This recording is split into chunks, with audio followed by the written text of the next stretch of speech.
What is up, YouTube? It's your boy Armand here for E equals MCU.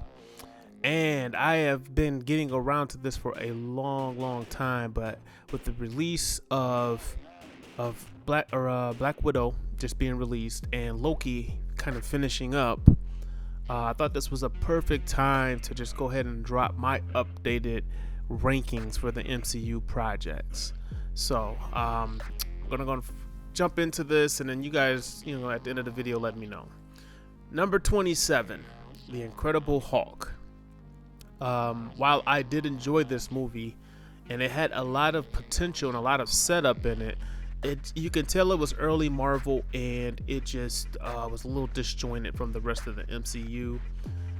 There were some things that are now being able to be paid off, but we'll have to see how this evolves in the future with the characters.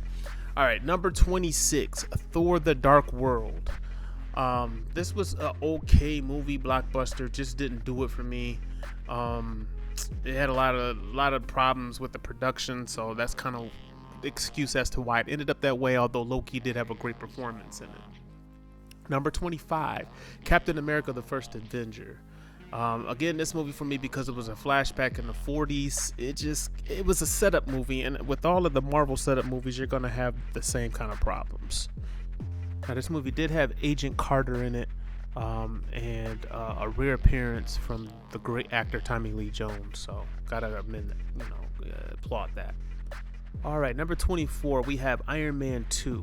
I literally fell asleep on this movie in the movie theaters when I saw it the first time. Upon going back and watching it, it does have its moments. I mean, you get the Justin Hammer dance scene, and then you see Pepper and Black Widow's reaction to it, which I thought was also hilarious.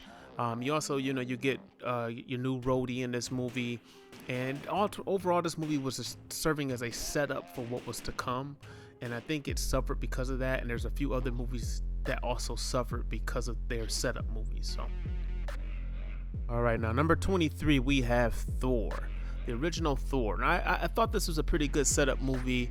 The way they told the origin story, it just didn't have enough for me. And I think during this time period, Marvel Studios was really just trying to crank them out, because the light at the end of the tunnel was the Avengers. So you got Natalie Portman. A lot of people didn't like their interaction and everything, but I thought it was overall a pretty decent movie. Now we have at number 22, Iron Man 3. And the main problem with this movie was the Mandarin and how they played the Mandarin. It was an entertaining movie. It was pretty good. Had good story development for all the characters involved. It was a good cap for the Iron Man series, but it just didn't have enough. I don't know if I like the decisions that were made in this film with Shane Black and everything, and it suffered because of it, but still overall decent movie to me. And then next we have Guardians of the Galaxy 2. And this movie had a lot of hype on it. It was a bit of a letdown, but it did have some cool parts to it. I mean, the opening scene with Groot dancing is historic. And the fact that you had Ego the Living Planet in it, I thought overall was pretty good. You introduced a lot of new characters with Mantis, and again, it was kind of a in-between movie that didn't really have anything else to do with anything else. But overall, still solid movie. James Gunn, good job. Number 20, Doctor Strange, and this is an origin movie, and these next couple of movies are origin movies, and you can interchange them. Overall, the movie has some cool elements to it. I wish it would have been a little bit darker. I wanted to really see Doctor Strange be the horror genre for the MCU, and it's a cash cow, so they didn't want to mess with the formula. That's why Scott Derrickson left the sequel. But this movie was solid, had some cool parts to it. The next movie we're going to go into, number 19, is Captain Marvel. Same thing. I kind of felt like this movie was bland in the same way that Doctor Strange was. Didn't really find its footing for what it needed to be, but her character is cool, very powerful, and you got to see that. And I feel like they rushed it because they needed to get her in there before Endgame, but that's just me. Now, the next movie I think at number 18 is Ant-Man, and it's another origin movie. But for me, I rank it above Doctor Strange and Captain Marvel because of the comedy element to the film. A lot of people may not have it as high on their list because of that, but I really liked the characters in it and how funny it was, and that's the role it's supposed to play in the MCU. You know what I mean? Like, it has its own little carved out area. It's not as spectacular as a lot of the other films. So coming in next at number 17 is going to be Ant-Man and the Wasp. I feel like this movie was slightly better than Ant-Man, but still lacked a lot of the action elements to it, and they still haven't done Evangeline Lilly justice with the Wasp character yet. But I feel like we may get a nice third installment to these films, so I can't wait for that. All right, now coming in next, we're going to get a little bit more recent, and at number 16, we're going to go with the new Black Widow film. And again, this is another origin movie that's not heavily tied into the rest of the MCU and what's going on. So it's kind of a setup movie, and it's kind of left out in its own space, because a lot of the characters were never introduced before, and we still didn't get the movie that we wanted to see for Black Widow, and I think they missed the mark on that. So if they do another one, they got to tell the Budapest story. They got to tell it, and they got to tell it right.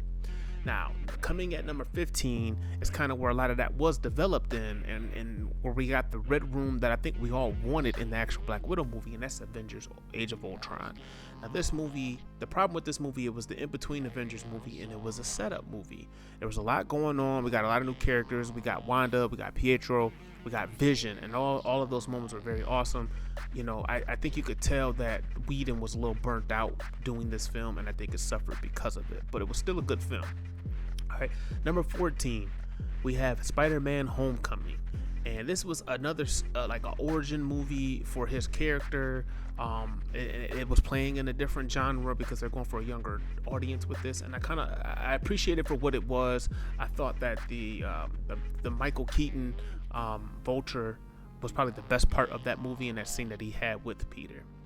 All right, now finally getting to the Disney Plus shows. Going number 13, Falcon and Winter Soldier. I enjoyed this series. Again, a lot of setup in it. We got our new Captain America. That suit is awesome. We got to see Zemo with the mask. That was awesome. Didn't like the Sharon Carter reveal. I hope they rectify that. And I would have liked to see a little bit more Winter Soldier Bucky with the flashbacks, but you take what you can get. All right, number 12. Iron Man, and this is the movie that started it all for the MCU, and that's why I have it. I almost could have put it higher, because I really feel like, because it was the start of the MCU, you have to give it its credit. Obadiah Stane was hilarious, as well as a good villain. You know what I mean? Like you kind of, once you realized he was the villain, you could be scared of him a little bit. So I love what he did, and that he was ruthless. Number 11, Spider-Man Far From Home, and the main reason why I have this one higher than the other ones is because of what they did with Mysterio. I didn't think that they could do an adaptation of Mysterio live action, and they did it with Jake Gyllenhaal. They did it perfectly. So just for that and the new suits and everything, I have to rank Spider-Man at number 11. Now let's get into the top 10. Yes, Thor Ragnarok at number 10. I feel like this movie was a game changer, as most of these movies in the top 10 are. It really changed the trilogy for Thor. It did a good job with telling the Hulk story, and Hela was a hell of a villain, you know what I mean? So I have to give that to number 10. Good job to Taika Waititi on that. Number 9, and maybe a little early to tell, but right now I got Loki at number 9, because this series is just it's everything, man. And it's like we don't know how it's going to end just quite yet, but just seeing what they're setting up and how they're doing this, you could keep this going on with and I've heard that there is a Loki season 2 to come. But I really just enjoyed Mobius and the casting, because I remember when Owen Wilson was cast, a lot of people was kind of iffy about it, but man, they killed it. The cast, and you got Tom Hiddleston doing what he does, man. Like, him falling in love with himself with a female version is so fitting for that character because of how he is. So I have to go with Loki, and I had to give WandaVision number 8 and edge out Loki just because. Now, I enjoy Loki more than WandaVision, but that's only because WandaVision has ended, and that ending really messed up WandaVision, in my opinion. The whole boner reveal really messed it up, but the fact that they had me so angry and emotionally tied is the reason why I'm putting WandaVision over Loki, because going into it week to week, they had it, and plus they executed on nailing the different TV genres. A lot of people didn't appreciate that with the black and white and everything, But you have to give Marvel Studios credit for taking a chance and doing something different and executing it in the way that, in the manner that they did. I mean, they went from genre to genre with the sitcoms, and then they tied it to Wanda's story. Then they introduced the witches, and then they introduced the whole idea of her being the Scarlet Witch. I mean, to me, it doesn't get better than that. They just fumbled the ball at the very end, but I have to give them credit for, taking it 99 yards and then fumbling it on the goal line. So, all right, number 7 is Guardians of the Galaxy. Yes, when this movie originally came out, it was so different. Again, it's in its own space in the MCU. You're basically getting your Star Wars like characters, and I think that was very smart for them to do that. You got introduced to the universe more broadened, and that's kind of where it was a good setup for Thanos. Even though they took a while to kind of get to all of that, the Avengers, it's fun. I don't know how they're going to continue to do this, if James Gunn is going to continue to expand upon that part of the universe, but it was so wonky, so crazy, so different. To me, it's a top 10 film in the MCU, easy. All right, now coming in at number 6, I have Black Panther. Yes, to me, this movie also was a game changer. Not even just because of the money that it made, but because of the story that they told and how they told it and how they executed it. Now, it's even taken on even more meaning now that we've lost Chadwick Boseman as the Black Panther, and it'll be interesting to see how they go forward with that. But the ensemble cast that they assembled for this, the story that they told, how awesome they made all of the characters, and how awesome they made Wakanda. They just nailed on all cylinders there. And yes, the CGI got a little wonky in that third act. A lot of people will fault it for that, but overall, I still think that's a top 10 movie, easy. One of their best that they've done. Number 5 for me, Captain America and the Winter Soldier. And the reason why Captain America Winter Soldier is number 5 for me is because this film is probably, it's just for the genre that they made. Again, they executed on the kind of film they wanted to make with that whole Tom Clancy style spy thing, which is what I was kind of expecting for Black Widow to be, but it just wasn't quite there. Even though, now going back to Black Widow, Kate Shortland nailed the dark stuff, but I can tell it was Disney-fied from the fact they wouldn't let her go darker. Same thing with these. The Russo brothers seem to find that tone a little easier with making it dark and making it a spy film, but still making it Disney. And that's a hard thing to balance. And I think that Feige has to find his new directors and creators that can kind of balance that going forward, and he'll kind of weed out and figure out how to do that. But for me, this movie, the Winter Soldier in this was probably the best MCU villain we probably still have had, even though he's not a villain anymore. And he really the story that they tell with him and Captain America and how Black Widow, and then you introduce Sam, it's just one of my favorites, man. It's on your left, some of the best moments from that movie. Now, for me, these next two are interchangeable because Captain America Winter Soldier and Captain America Civil War, I couldn't decide which one I wanted to have higher because it changes.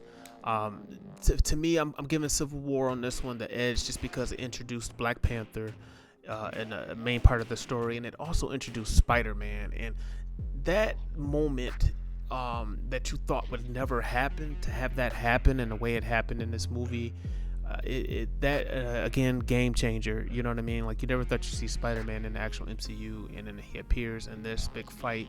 You got all of the Avengers fighting each other, the ones that are there. And that airport scene is probably still one of the best scenes ever in the MCU for a comic book fan, just to see that come to life on the screen. So the Russo brothers still matching their tone, still doing their thing. They just took what they did in Captain America Winter Soldier and broadened it. And it basically, what for them was a prep movie to get ready for these movies to come. At number 3, Avengers Endgame. Now, this is my, top, how I would rank these. Some people may put it higher, some people lower. For me, Avengers Endgame had a lot of holes in it, and you give them a pass on that because they had so many things that they had to culminate into that movie that there had to be a lot of holes in order to get it done.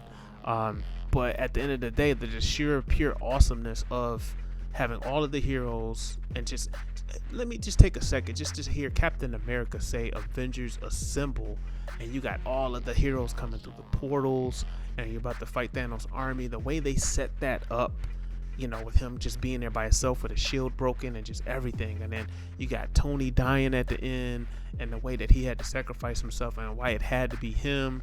You get Captain Marvel coming in saving the day, and you know what I mean? Like, you get Spider-Man coming back, and the way, Black Panther shows up through the portal with the army, talking about some E-Bombay.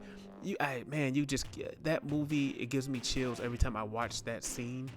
But for me, Infinity War was better, and the reason why I ranked it higher than Endgame is because Infinity War, you didn't really know what to expect going into it. It was going down, Thanos was coming, but you was not expecting Thanos to actually win, and he won really in this movie. I mean, he reset things, man. He mopped the floor with almost all the heroes that he had to fight throughout this movie, and he won. And just leaving it on that note with everybody being dusted, walking out of the theater, like, as a fan, kind of knowing ahead of time that they weren't dead, but just hearing other people's conversation, thinking, oh man, Spider-Man's dead, or Black Panther's dead, or whatever, it was just like, it really hit a nerve with people. So I think just the sheer power and the magnitude of what that story told, I have to put Infinity War number 2. And for me, the all-time overall number 1 MCU movie, and in my opinion, the best comic book movie of all time, and it's a battle with me between that and Batman Dark Knight, is the Avengers, the original Avengers. And the reason why is because this movie is the blueprint. This movie worked on every single level throughout the whole movie. Like, the pacing of it, the setup, the story, is something that you just could not recreate, because where the characters were and how Joss Whedon put them together and told that story, you just could not replicate. It would never happen again. And I mean, he told it perfectly, from kind of having to explain the Hulk and why he's able to be the Hulk and be controllable, from the relationship setting up between the Hulk and Black Widow, and even setting up Captain America fighting Iron Man and Tony, and just seeing the differences of those two characters and why that was going to lead to a civil war. The one part, you didn't really get a lot of the Hawkeye that you wanted, especially with that being his first really big role, even though he was in Thor for a hot second. But how they played with Shield and Nick Fury, and how all of that stuff tied together, I think Joss Whedon knocked it out of the park. And for me, that is my number 1 all-time MCU film. So that's my list, guys. So far, every time a new project drops, I will update this video, or drop a new video, because for me, some of these rankings will change and kind of teeter a little bit. But let me know down in the comment section what your top 27 is as of right now, or what you disagree with me on as far as how I have my list, and how would you rank it differently. Yeah, let me know that down in the comment section. It'll be fun to just kind of see where everybody's at right now with how everything is. So that's all I got for this installment. Again, this is Don't At Me for E equals MCU, and I'm out.